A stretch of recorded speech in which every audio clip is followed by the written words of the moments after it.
et du Saint-Esprit. Que la grâce et la paix de Dieu notre Père et du Seigneur Jésus le Christ soient toujours avec vous.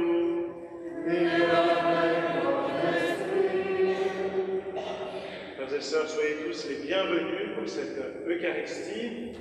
Certains sont habitués à venir célébrer la messe à Figeac, mais d'autres certainement sont de passage, en vacances, en pèlerinage. Nous sommes très heureux de vous accueillir. Peut-être que vous avez plus ou moins l'habitude de participer à la messe. Pour vous aider à suivre, vous pouvez utiliser les carnets jaunes. Dans les premières pages, il y a toutes les prières de la messe et ça permet de mieux comprendre, de mieux participer à la prière de l'Église. Nous nous associons aussi à toutes les joies et les peines des paroissiens, des familles, et nous prions pour un certain nombre d'intentions aujourd'hui qui nous ont été confiées. Nous prions pour Matteo Cordero et pour sa famille. Nous prions pour André Rascol. Et aussi pour Victor Marquez. À la page 5, frères et sœurs, préparons-nous à célébrer le mystère de l'Eucharistie en reconnaissant que nous avons péché.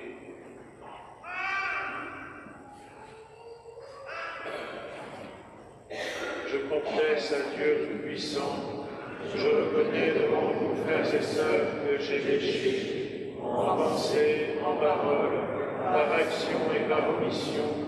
Oui, j'ai tellement péché. C'est pourquoi je supplie la bienheureuse Vierge Marie, les anges et tous les saints, et vous aussi, frères et sœurs, de prier pour moi, le Seigneur notre Dieu.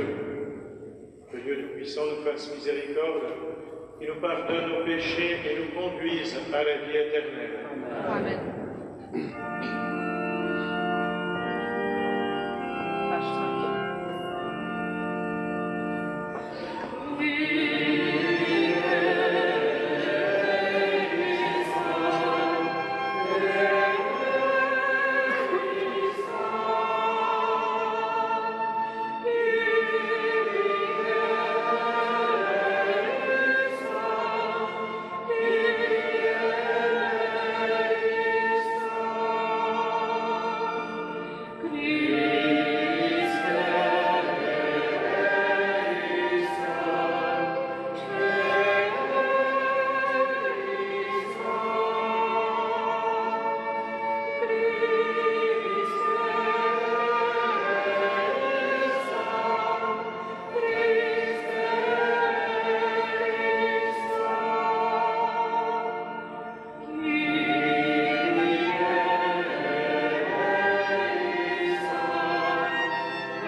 et se multiplieront. Je susciterai pour elles des pasteurs qui les conduiront. Elles ne seront plus apeurées ni effrayées, et aucune ne sera perdue, oracle du Seigneur. Voici venir des jours, oracle du Seigneur, où je susciterai pour David un germe juste et Israël.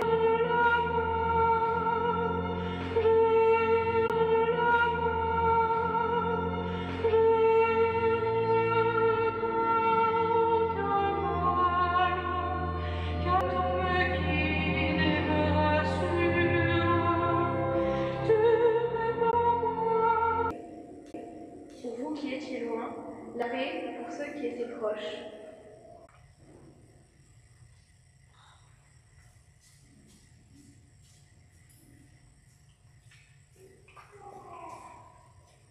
Après leur première mission, les apôtres se réunirent auprès de Jésus et lui annoncèrent tout ce qu'ils avaient fait et enseigné. Embarque pour Dans votre tête, ça va, pas besoin d'être un spécialiste en dessin. Alors, comment est-ce que vous allez représenter Jésus? Certainement que beaucoup d'entre vous lui ont fait le visage que nous connaissons bien, avec des cheveux longs, une barbe. D'autres ont représenté Jésus sur la croix. Jusque-là, tout va bien. Mais figurez-vous que dans les premiers siècles de l'Église, ce n'est pas comme ça qu'on représente Jésus. On n'a pas l'habitude de représenter son visage en cherchant à être réaliste, si on peut dire, et on a encore moins l'habitude de le représenter crucifié, ce qui peut aujourd'hui vraiment nous étonner, tellement nous sommes devenus habitués à la représentation de Jésus crucifié. Comment est-ce qu'on dessine Jésus au début de l'Église? Comme un jeune homme qui porte une brebis sur ses épaules, comme un jeune berger. Et cette image, on la trouve en particulier peinte dans les catacombes et sculptée sur les premiers sarcophages chrétiens. Et donc c'est un signe de la foi des chrétiens concernant le rôle de Jésus au moment où nous mourrons. Alors, pourquoi un berger? Bon, l'image du berger, elle est présente dans toutes les cultures, dans notre beau pays du Lot. Il y a beaucoup de brebis. La plupart ont des petites lunettes. En Israël, elles n'ont pas nécessairement des lunettes, mais peu importe. Le berger est présent dans toute la Bible, depuis Abel et Abraham jusqu'à l'Évangile. Et finalement, quel est le rôle d'un berger? C'est de trouver le bon endroit pour son troupeau. L'endroit où le troupeau va pouvoir s'arrêter parce qu'il y a de l'eau et puis parce qu'il y a de l'herbe verte en abondance. Donc c'est vraiment l'endroit où le troupeau va pouvoir rester, va pouvoir se reposer. C'est-à-dire l'endroit où le troupeau sera en sécurité et où il aura tout ce dont il a besoin. Eh bien c'est exactement comme ça que la Bible présente aussi le berger, spécialement quand il s'agit de parler du rôle de Dieu vis-à-vis de son peuple. Et nous avons entendu le célébrissime psaume 22. Le Seigneur est mon berger, je ne manque de rien. Alors c'est un tube de l'Ancien Testament. Et vous connaissez presque par cœur ce psaume, j'en suis sûr. Sur des prés d'herbes fraîches, il me fait reposer. Le berger, c'est le spécialiste du repos. C'est l'expert en repos pour le troupeau. Alors nous comprenons pourquoi c'est comme ça qu'on a représenté Jésus. Parce que Jésus est celui qui nous conduit vers le véritable repos. Non seulement ici-bas, mais dans l'au-delà. C'est celui qui nous conduit dans le jardin céleste, celui qui nous conduit vers le pâturage divin, celui qui nous donne à boire l'eau de l'Esprit Saint, l'eau de la vie éternelle. Et voilà pourquoi Jésus est le bon berger qui nous conduit à la vraie vie par sa mort et sa résurrection. C'est vraiment de lui dont parlait le psaume, quand le psaume dit « Il me fait traverser les ravins de la mort ».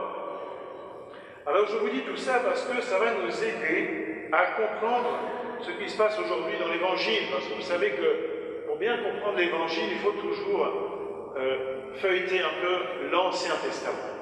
Qu'est-ce qui se passe aujourd'hui dans l'Évangile? Jésus donne une consigne à ses apôtres, venez vous reposer. Ouais, c'est plutôt sympa comme consigne. Hein? Tous qui reviennent de leur première mission, imaginez-les, ils ne devaient pas en mener très large. Hein? Pour la première fois, Jésus les a envoyés deux par deux. Et puis ils reviennent, alors ils ont plein de choses à raconter, mais je pense qu'au début, certainement, ils étaient un peu dans leurs petits souliers, dans leurs petites sandales. Hein? Et donc, c'est sympa, voilà, chouette, on va pouvoir se reposer. Mais nous, tout de suite, quand on entend « venez vous reposer », on pense au psaume 22. C'est le berger qui va se manifester, le berger divin. Le Seigneur va nous apprendre le véritable repos.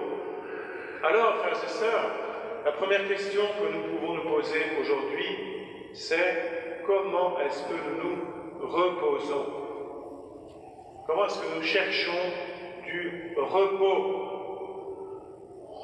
Je pose la question parce qu'il y a des gens qui ne se reposent jamais, hein, qui ne savent pas s'arrêter, qui sont toujours dans une espèce de frénésie, d'activité, de fuite en avant.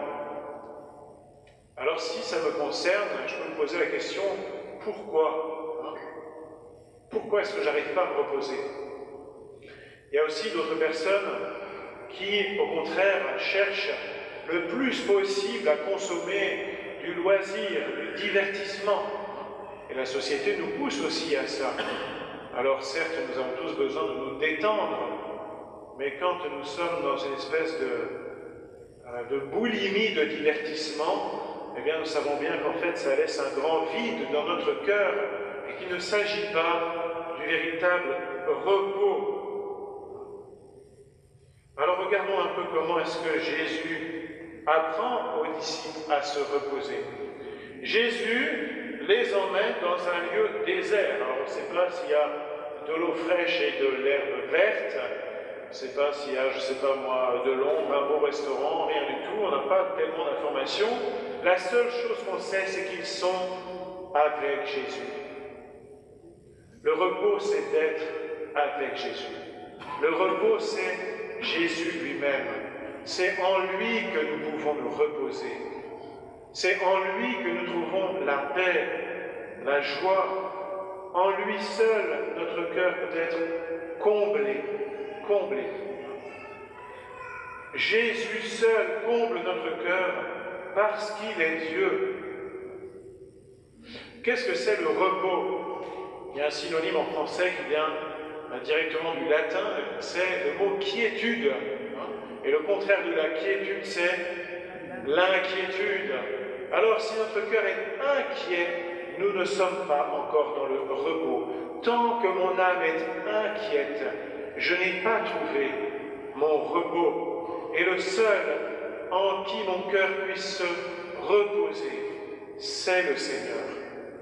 Et nous pensons à cette si célèbre et si belle phrase de saint Augustin: tu nous as fait pour toi, Seigneur, et notre cœur est sans repos tant qu'il ne repose en toi. Notre cœur est inquiet tant qu'il ne trouve pas en toi sa quiétude. La trace de Dieu est imprimée en nous. La soif de Dieu est imprimée en nous. Et tant que nous ne sommes pas unis à Dieu, nous sommes inquiets. Dieu seul peut apaiser notre cœur. Dieu seul, par son amour, par sa parole, parce qu'il est la vie, nous procure le véritable repos de l'âme. Jésus est notre repos. Tout le reste est trop petit. Nous sommes faits pour Dieu. Alors, si tu veux trouver le repos, cherche le Seigneur, repose-toi en Jésus, unis-toi à lui dans le silence, dans la méditation de la Bible, dans la prière du cœur, dans le service des pauvres, le service de la charité. C'est là que se trouve le Seigneur et c'est là que se trouve notre repos. Et je vous signale, frères et sœurs, que c'est ce que nous ferons éternellement au ciel. Qu'est-ce qu'on va faire au ciel? Travailler? Non, c'est fini. Travailler, c'est pour les 6 jours que nous passons sur la terre. Le 7e jour que nous passerons au ciel, le jour éternel, ce sera le jour du repos, parce que nous nous délecterons sans fin du don de Dieu, de son visage. Et nous ne serons que dans la louange et la joie d'être tous ensemble réunis auprès de lui. Eh bien, ça nous fait comprendre ce que c'est que la prière. La prière, c'est pas une espèce de bouée de sauvetage qu'on lance au hasard, en se disant peut-être qu'il y a quelque chose ou quelqu'un qui va le rattraper, on ne sait jamais, il faut toujours essayer. La prière, ce n'est pas un devoir religieux.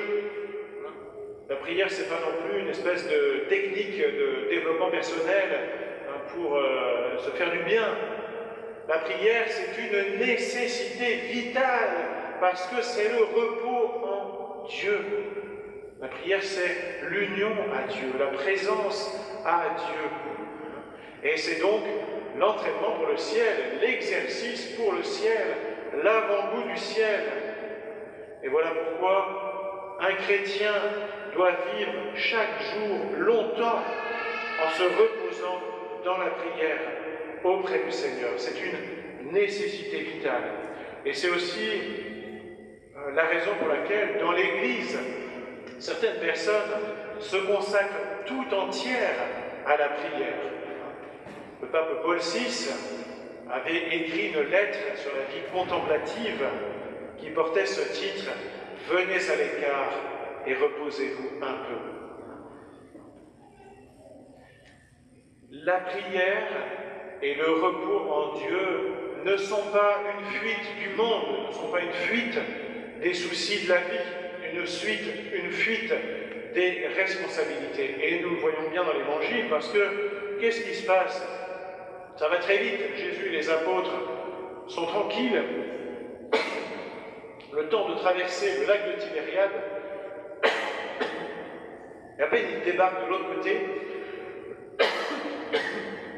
une grande foule les attend. Tout le monde les a poursuivis. Les gens ont couru de toutes les villes pour les rattraper. Alors là, c'est plus le repos,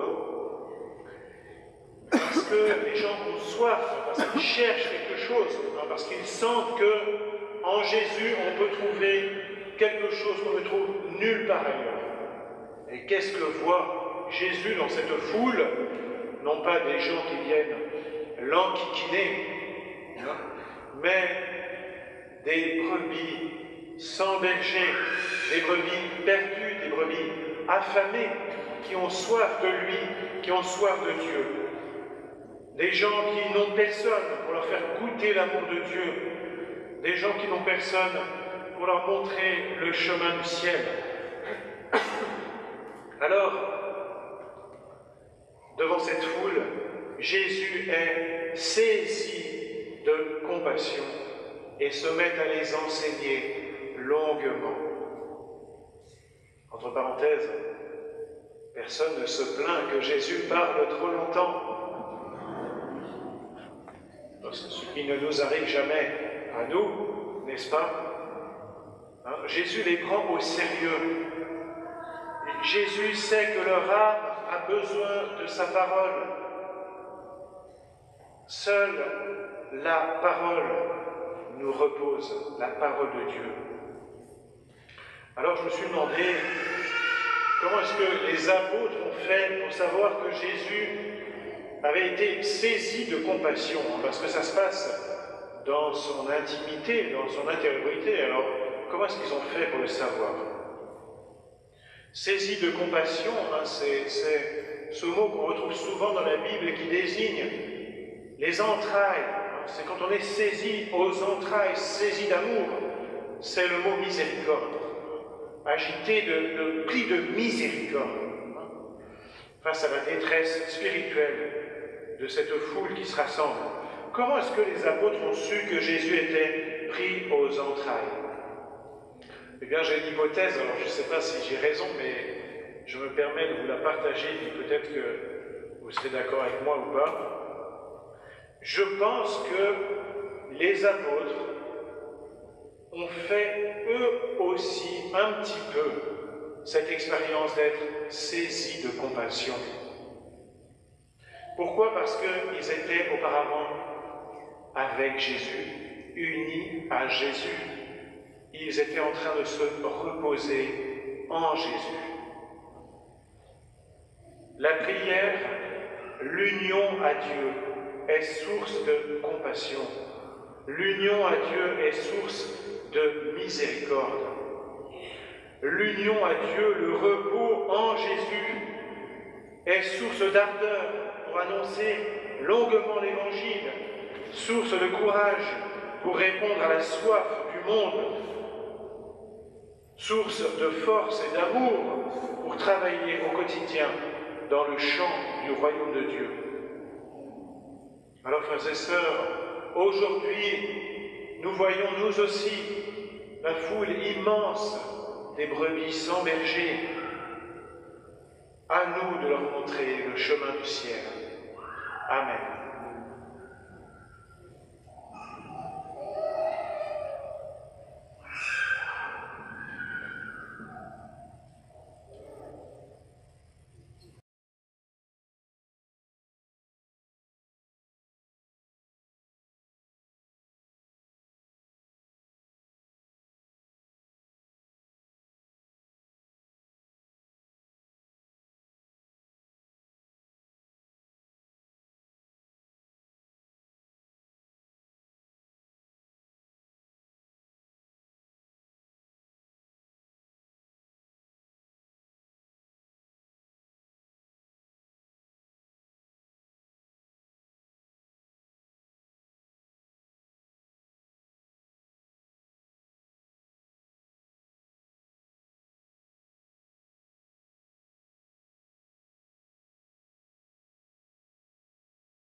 De l'univers visible et invisible, je crois en un seul Seigneur Jésus-Christ, le Fils unique de Dieu, né du Père avant tous les siècles. Il est Dieu né de Dieu, lumière née de la lumière, vrai Dieu né du vrai Dieu, engendré pour la créer, consubstantiel au Père, il est par lui que tout a été fait. Pour nous les hommes et pour notre salut, il descendit du ciel, par l'Esprit Saint. Il a pris chair de la Vierge Marie et s'est fait homme. Crucifié pour nous sous Ponce Pilate, il souffrit sa passion et fut mis au tombeau. Il ressuscita le troisième jour, conformément aux Écritures, et il monta au ciel. Il est assis à la droite du Père. Il reviendra dans la gloire pour juger les vivants et les morts, et son règne n'aura pas de fin. Je crois en l'Esprit Saint, qui est Seigneur et qui donne la vie. Il possède du Père et du Fils. Avec le Père et le Fils, il reçoit même adoration et même gloire. Il a parlé de la prophète. Je crois en l'Église, une sainte, catholique et apostolique. Je reconnais un seul baptême pour le pardon des péchés. J'attends la résurrection des morts et la vie du monde à venir. Amen. Et maintenant, frères et sœurs bien-aimés, ouvrons nos cœurs à toutes les souffrances et à tous les besoins de nos frères les hommes.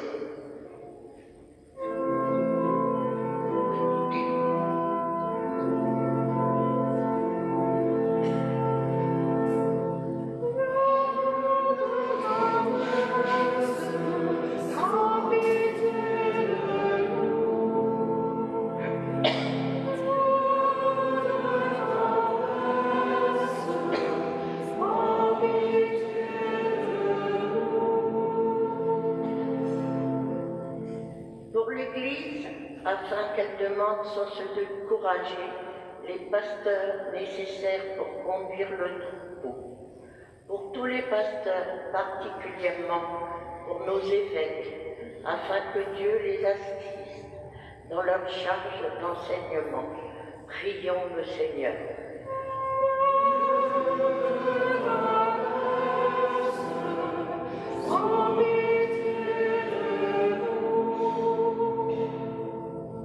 Pour notre pays et tant d'autres dans le monde, afin qu'ils retrouveront confiance dans leurs dirigeants et leurs institutions, et qu'une paix juste et durable puisse s'établir. Prions le Seigneur.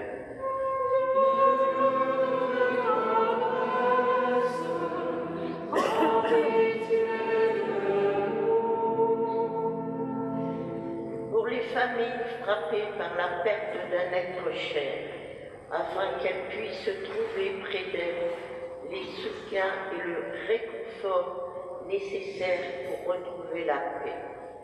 Pour les couples en difficulté, afin qu'ils prennent le temps de dialoguer, prions le Seigneur.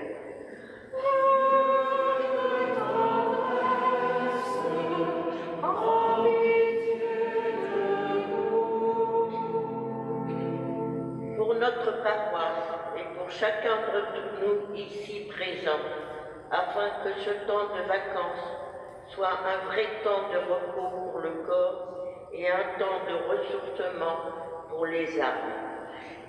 Prions le Seigneur.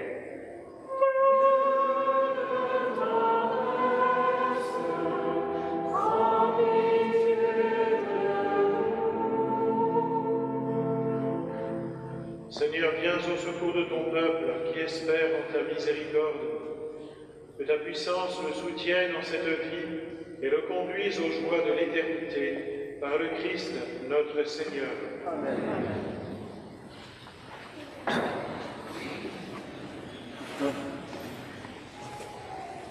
Bonjour, c'est maintenant le temps de la quête pour notre paroisse. Si vous souhaitez faire une offrande par carte, signalez-le et nous viendrons jusqu'à vous. Merci. Page 154. Page 154.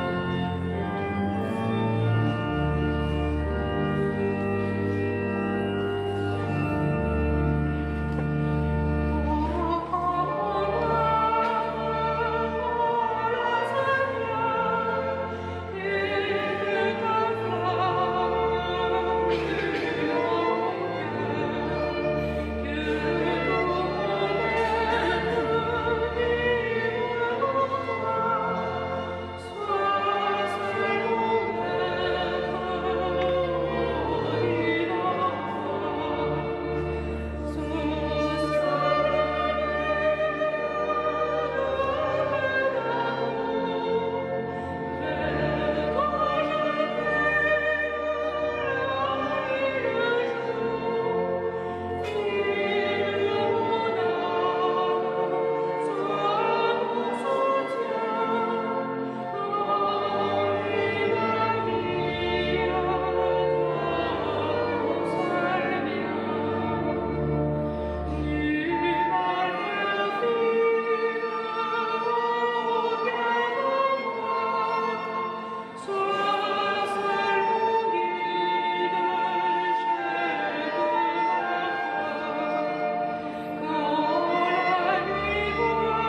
frères et sœurs, que le sacrifice qui est aussi le vôtre soit agréable à Dieu le Père Tout-Puissant. Que le Seigneur reçoive de vos mains ce sacrifice, à la louange et à la gloire de son nom, pour notre bien et celui de toute l'Église. Seigneur Dieu, dans le sacrifice unique et parfait de ton Fils, tu as porté à leur achèvement les multiples sacrifices de l'ancienne loi. Reçois maintenant le sacrifice offert par tes fidèles serviteurs et sanctifie-le comme tu as béni les présents d'Abel. Que les dons offerts par chacun pour honorer ta gloire servent au salut de tous, par le Christ notre Seigneur. Que le Seigneur soit avec vous et avec votre esprit. Levons notre cœur, nous le tournons vers le Seigneur. Grâce au Seigneur notre Dieu. Cela est juste et bon. Vraiment, il est juste et bon de te rendre grâce. Il est juste et bon de te glorifier, Père très saint, car tu es le seul Dieu, le Dieu vivant et vrai. Toi qui es avant tous les siècles, tu demeures éternellement, lumière au-delà de toute lumière. Toi, le Dieu de bonté, la source de la vie, tu as fait le monde pour que toute créature soit comblée de tes bénédictions et que beaucoup se réjouissent de l'éclat de ta lumière. Ainsi la foule innombrable des anges qui te servent jour et nuit se tiennent devant toi et contemplant la splendeur de ta face, n'interrompent jamais leur louange. Unis à leur hymne d'allégresse, avec la création tout entière, qui t'acclame par nos voix, Dieu, nous te chantons. Page 13.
Père très saint, nous proclamons que tu es grand et que tu as fait toutes choses avec sagesse et par amour.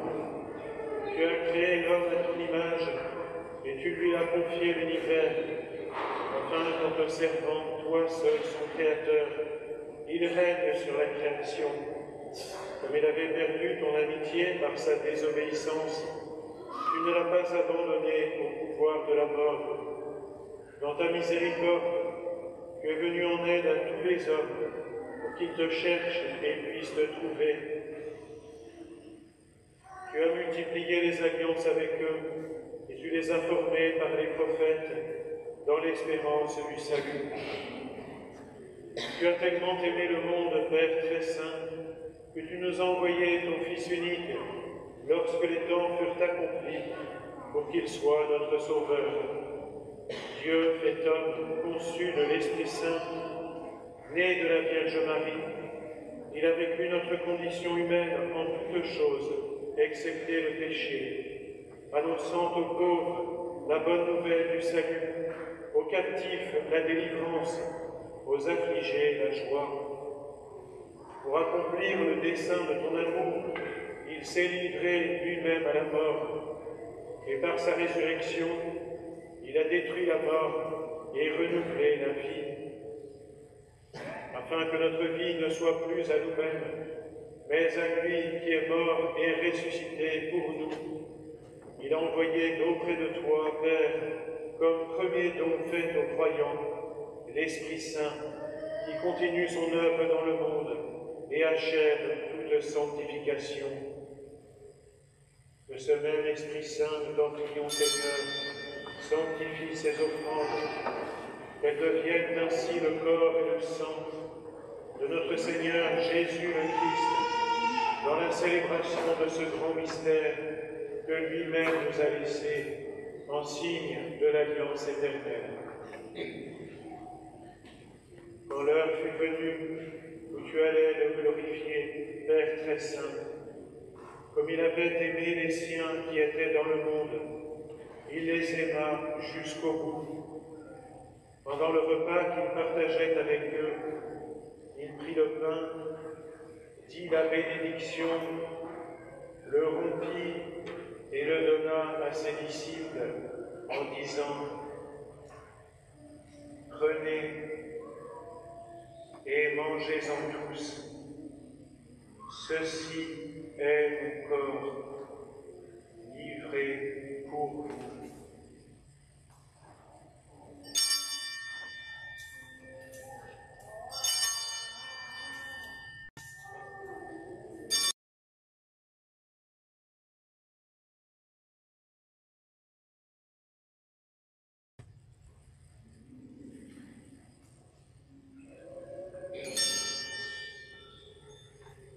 De même, il prit la coupe remplie de vin, il rendit grâce et la donna à ses disciples en disant «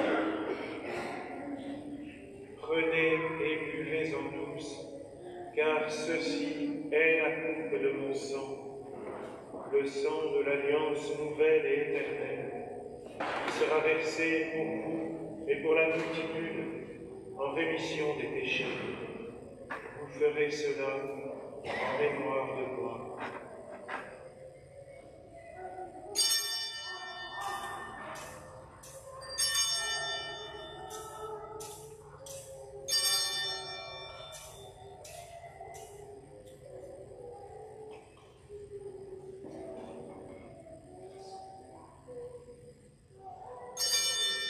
Il est grand le mystère de la foi. Nous annonçons Seigneur Jésus, nous proclamons ta résurrection, nous avons ta venue dans la mort. Voilà pourquoi, Seigneur, nous célébrons aujourd'hui le mémorial de notre rédemption, en rappelant la mort du Christ et sa descente au séjour des morts, en proclamant sa résurrection et son ascension à ta droite.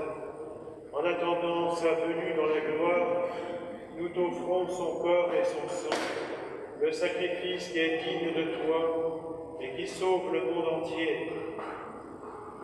Regarde, Seigneur, celui qui s'offre dans le sacrifice que toi-même as préparé pour ton Église, et dans ta bonté, accorde à tous ceux qui vont partager ce pain et boire à cette coupe, d'être rassemblés par l'Esprit Saint en un seul corps, pour qu'ils deviennent eux-mêmes dans le Christ une vivante offrande à la louange de ta gloire. Et maintenant, Seigneur, rappelle-toi tous ceux pour qui nous offrons le sacrifice. En premier lieu, ton serviteur, notre pape François, notre évêque Laurent et l'ensemble des évêques, les prêtres et les diacres, les fidèles qui présentent cette offrande, les membres de notre assemblée, le peuple entier qui t'appartient et tous ceux qui te cherchent avec droiture. Souviens-toi aussi de ceux qui sont morts dans la paix du Christ et de tous les défunts dont toi seul connais la foi. À nous qui sommes tes enfants, accorde, Père très bon, l'héritage de la vie éternelle, auprès de la Vierge Marie, la bienheureuse Mère de Dieu, auprès de Saint Joseph, son époux, des apôtres et de tous les saints dans ton royaume. Nous pourrons alors, avec la création tout entière, enfin libérés de la corruption du péché et de la mort, te glorifier par le Christ notre Seigneur, par qui tu donnes au monde toute grâce et tout bien.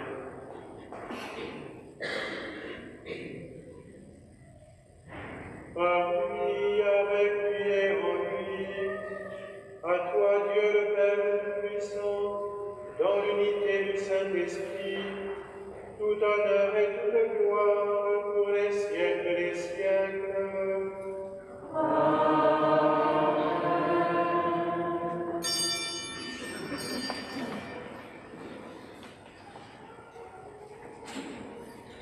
À la page 16, comme nous l'avons appris du Sauveur et selon son commandement, nous osons dire: Notre Père, qui es aux cieux, que ton nom soit sanctifié, que ton règne vienne, que ta volonté soit faite sur la terre comme au ciel. Donne-nous aujourd'hui notre pain de ce jour.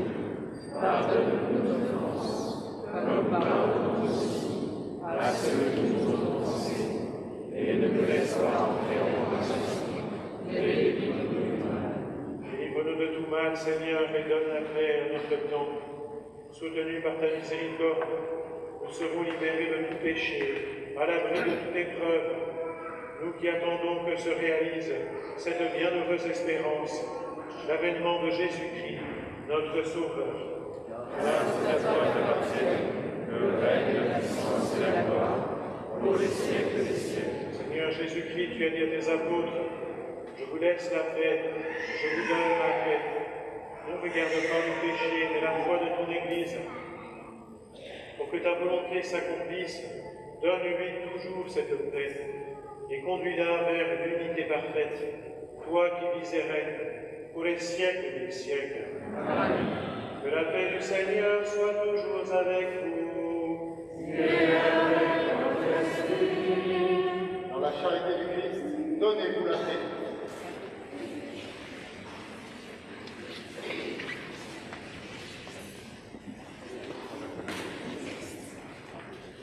Amen.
Voici l'agneau de Dieu, voici celui qui enlève les péchés du monde.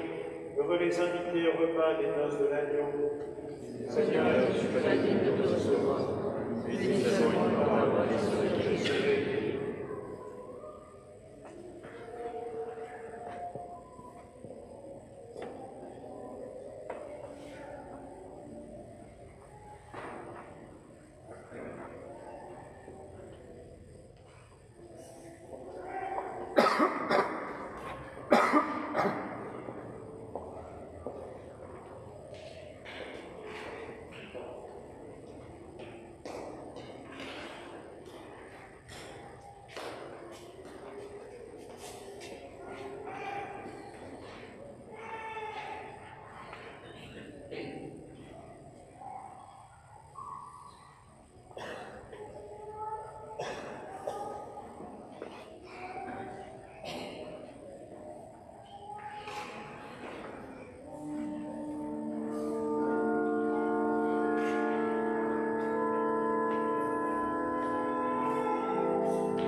Prions le Seigneur. Dans ta bienveillance, reste auprès de ton peuple. Nous t'en prions, Seigneur, puisque tu l'as initié au sacrement du ciel. Fais-le passer de ce qui est ancien à la vie nouvelle, par le Christ notre Seigneur.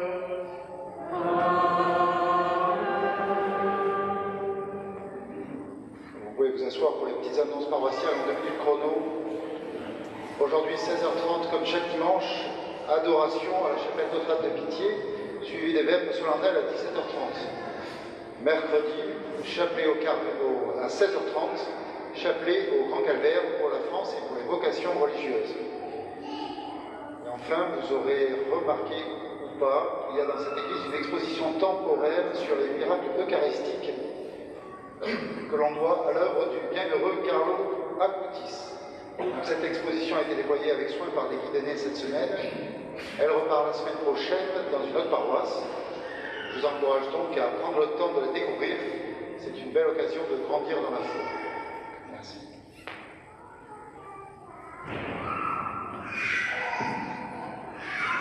Il y a beaucoup de nouveaux visages parmi nous aujourd'hui, mais en fait, tous les dimanches, il y a des nouveaux, et c'est vrai que spontanément, on peut avoir tendance à aller parler d'abord à ceux qu'on connaît déjà, mais je vous propose aujourd'hui, à la sortie de la messe, d'aller faire connaissance avec des personnes que vous ne connaissez pas, parce que l'Église est une grande famille, et nous devons sans cesse avoir ce souci de nous accueillir mutuellement.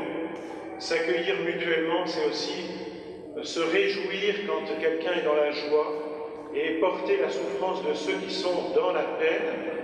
Aujourd'hui, parmi nous, il y a une famille qui est particulièrement éprouvée, c'est la famille de Matteo, un petit garçon qui a été rappelé à Dieu brutalement il y a quelques jours. Alors je voudrais vous dire très simplement que nous sommes de tout cœur avec vous, que nous prions pour vous. Toute la paroisse pense à vous, vous porte dans la prière, vous êtes très présents dans notre cœur. Nous pouvons maintenant nous lever pour recevoir la bénédiction, que le Seigneur vienne visiter nos familles, visiter nos joies et nos épreuves.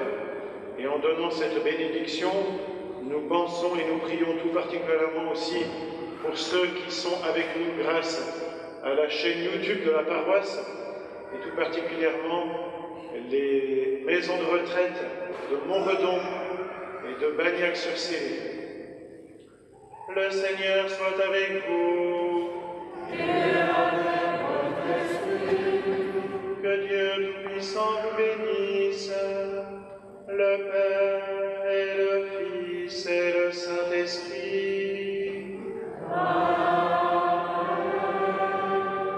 Allez en paix, glorifiez le Seigneur par votre vie.